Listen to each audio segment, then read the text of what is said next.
Good afternoon. Welcome to a reading of A Christmas Carol by Charles Dickens. Stave 5, the end of it. I'm Pastor Tripp. Let's begin. Yes, the bedpost was his own. The bed was his own. The room was his own. Best and happiest of all, the time before him, was his own. To make amends in, I will live in the past, the present, and the future, Scrooge repeated as he scrambled out of bed. The spirits of all three shall strive within me. Oh, Jacob Marley, heaven and the Christmas time he praised for this. I say it on my knees, old Jacob, on my knees. He was so fluttered and so glowing with his good intentions that his broken voice would scarcely answer to his call. He had been sobbing violently in his conflict with the spirit, and his face was wet with tears. "They are not torn down," cried Scrooge, folding one of the bed curtains in his arms. "They are not torn down, rings and all. They are here. I am here. The shadows of the things that would have been may be dispelled. They will be, I know they will." His hands were busy with his garments all this time, turning them inside out, putting them on upside down, tearing them, mislaying them, making them parties to every kind of extravagance. "I don't know what to do," said Scrooge, laughing and crying in the same breath, making a perfect Laocoon himself with his stockings. "I am as light as a feather. I am as happy as an angel. I am as merry as a schoolboy. I am as giddy as a drunken man. A merry, merry Christmas to everybody. A happy New Year to all the world. Halloo here! Whoop! Halloo!" He had frisked into the sitting room and was now standing there, perfectly winded. "There's the saucepan that the gruel was in," cried Scrooge, starting off again, frisking around the fireplace. "There's the door by which the ghost of Jacob Marley entered. There's the corner where the ghost of Christmas Present sat. There's the window where I saw the wandering spirits. It's all right. It's all true. It all happened." Really, for a man who had been out of practice for so many years, it was a splendid laugh, a most illustrious laugh, the father of a long, long line of brilliant laughs. "I don't know what day of the month it is," said Scrooge. I don't know how long I've been among the spirits. I don't know anything. I'm quite a baby. Never mind. I don't care. I'd rather be a baby. Hello! Whoop! Hello here!" He was checked in his transports by the churches ringing out the lustiest peals he had ever heard. Clash, clang, hammer, ding, dong, bell, dong, dong, ding, hammer, clang, clash. Oh, glorious, glorious! Running to the window, he opened it and put out his head. No fog, no mist, clear, bright, jovial, stirring, cold, cold, piping for the blood to dance to. Golden sunlight, heavenly sky, sweet fresh air, merry bells. Oh, glorious, glorious! "What's today?" cried Scrooge, calling downward to a boy in Sunday clothes who perhaps had loitered in to look about him. "Eh?" returned the boy with all the might of wonder. "What's today, my fine fellow?" "Today," replied the boy. Why, Christmas Day!" "It's Christmas Day!" said Scrooge to himself. "I haven't missed it. Oh, the spirits have done it all in one night. They can do anything they like. Of course they can. Of course they can. Hello, my fine fellow." "Hello," returned the boy. "Do you know the poulterers in the next street but one at the corner?" Scrooge inquired. "I should hope I did," replied the lad. An intelligent boy, said Scrooge. A remarkable boy. Do you know whether they've sold the prize turkey that was hanging up there? No, not the little prize turkey, the big one. What, the one as big as me? Returned the boy. What a delightful boy, said Scrooge. It's a pleasure to talk to him. Yes, my buck. It's hanging there now, replied the boy. Is it? Said Scrooge. Go and buy it. What, Walker? Exclaimed the boy. No, said Scrooge. I am in earnest. Go and buy it, and tell them to bring it here, that I may give them direction to where to take it. Come back with the man, and I'll give you a shilling. Come back with him in less than 5 minutes, and I'll give you half a crown. The boy was off like a shot. He must have had a steady hand at a trigger who could have got a shot off half so fast. I'll send it to Bob Cratchit's, whispered Scrooge, rubbing his hands and splitting with a laugh. He shouldn't know who sends it. It's twice the size of Tiny Tim. Joe Miller never made such a joke as sending it to Bob's would be. The hand in which he wrote the address was not a steady one, but write it he did somehow, and went downstairs to open the street door, ready for the coming of the poulterer's man. As he stood there waiting his arrival, the knocker caught his eye. I shall love it as long as I live, cried Scrooge, patting it with a hand. I scarcely ever looked at it before. What an honest expression it has in its face. It's a wonderful knocker. Here's the turkey. Hello, whoop, how are you? Merry Christmas. It was a turkey. He could have stood upon its legs, that bird. He would have snapped him short off in a minute like sticks of sealing wax. Why, it's impossible to carry that to Camden Town, said Scrooge. You must have a cab. The chuckle with which he had said this, the chuckle with which he had paid for the turkey, and the chuckle with which he paid for the cab, and the chuckle with which he recompensed the boy, were only to be exceeded by the chuckle with which he sat down, breathless in his chair again, and chuckled till he cried. Shaving was not an easy task, for his hand continued to shake very much, and shaving requires attention, even when you don't dance while you are at it. But if he had cut the end of his nose off, he would have put a piece of sticking plaster over it, and been quite satisfied. He dressed himself all in his best, and at last got out into the streets. The people were by this time pouring forth, as he had seen them with the ghost of Christmas present, and walking with his hands behind him, Scrooge regarded everyone with a delightful smile. He looked so irresistibly pleasant, in a word, that 3 or 4 good-humoured fellows said, "Good morning, sir. A Merry Christmas to you." And Scrooge said often afterwards that all of the blithe sounds he had ever heard, that were the blithest in his ears.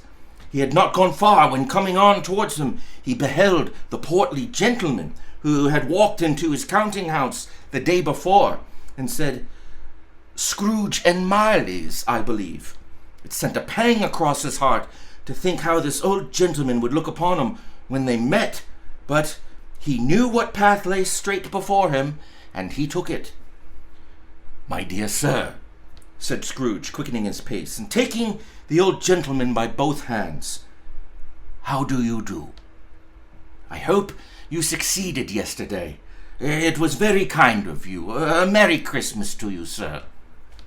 "Mr. Scrooge?" "Yes," said Scrooge. "That is my name, and I fear it may not be pleasant to you.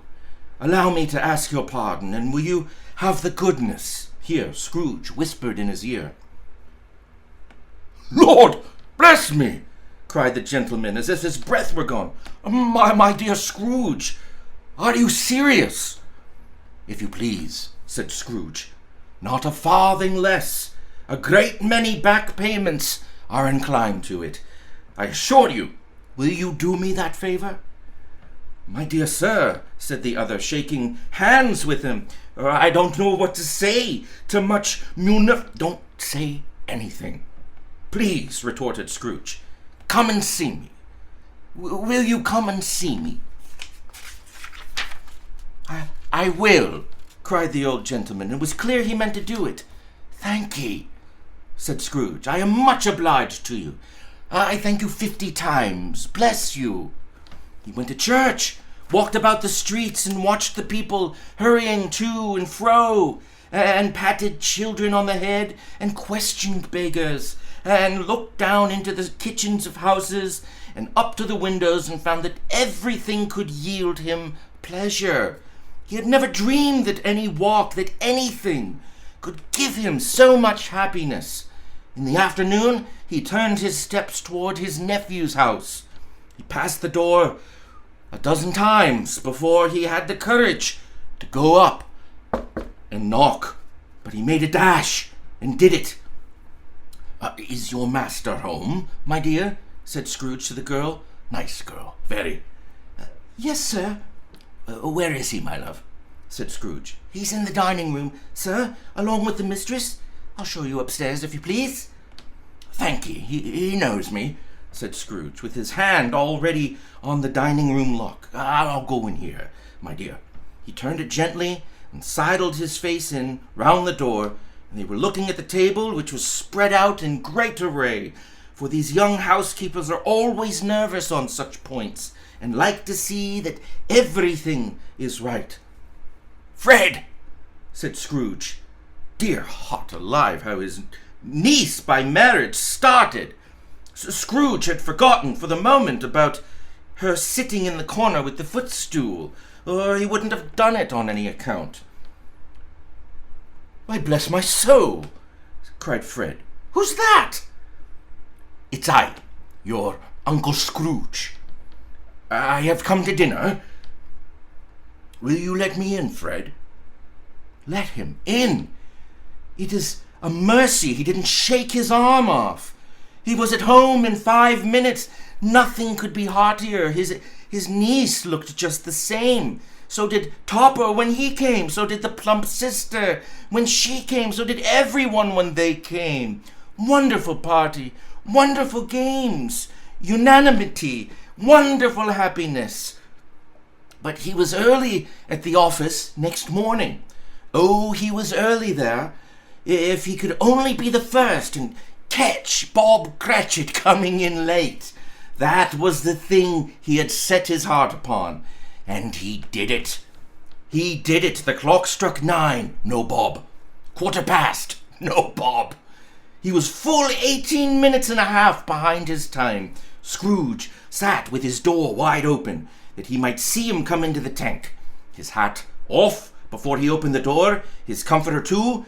He was on his stool in a jiffy, driving away with his pen as if he were trying to overtake 9 o'clock. Hello, growled Scrooge in his accustomed voice, as near as he could feign it. What do you mean by coming here at this time of day? I'm very sorry, sir, said Bob. I am behind my time. You are, repeated Scrooge. Yes, I think you are. Step this way, if you please. It's only once a year, sir, pleaded Bob, appearing from the tank. It shall not be repeated. I was making rather merry yesterday, sir. Now, I'll tell you what, my friend, said Scrooge. I'm not going to stand for this thing any longer. And therefore, he continued, leaping up from his stool and giving Bob such a dig in the waistcoat that he staggered back into the tank again. And therefore, I am about to raise your salary. Bob trembled and got a little nearer to the ruler. He had a momentary idea of knocking Scrooge down with it, holding him and calling to the people in the court for help with a straight waistcoat. A Merry Christmas, Bob. Ha! Said Scrooge with an earnestness that could not be mistaken as he clapped him on the back. A Merry Christmas, Bob, my good fellow. than I have given you for many a year. I'll raise your salary and endeavour to assist your struggling family, and we will discuss your affairs this very afternoon over a Christmas bowl of smoking bishop. Bob, make up the fires. Buy another coal scuttle before you dot another I, Bob Cratchit." Scrooge was better than his word. He did it all, and infinitely more. And to Tiny Tim, who did not die, he was a second father. He became as good a friend, as good a master, as good a man as the good old city knew, or any other good old city, town, or borough in the good old world. Some people laughed to see the alteration within him, but he let them laugh. And little heeded them, for he was wise enough to know that nothing ever happened on his globe for good at which some people did not have their fill of laughter in the outset. And knowing that such as these would be blind anyway, he thought it quite as well that they should wrinkle up their eyes in grins, as have the malady in less attractive forms. His own heart laughed, and that was quite enough for him. He had no further intercourse with spirits, but lived upon the total abstinence principle ever afterwards, and it was always said of him that he knew how to keep Christmas well. If any man alive possessed the knowledge, may that truly be said of us, and all of us.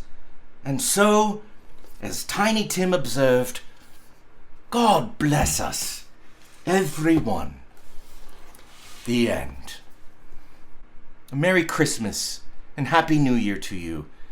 May you be blessed. May you find peace, joy, hope, love this holiday season. And I look forward to being your pastor through 2021. God bless us, everyone. Merry Christmas.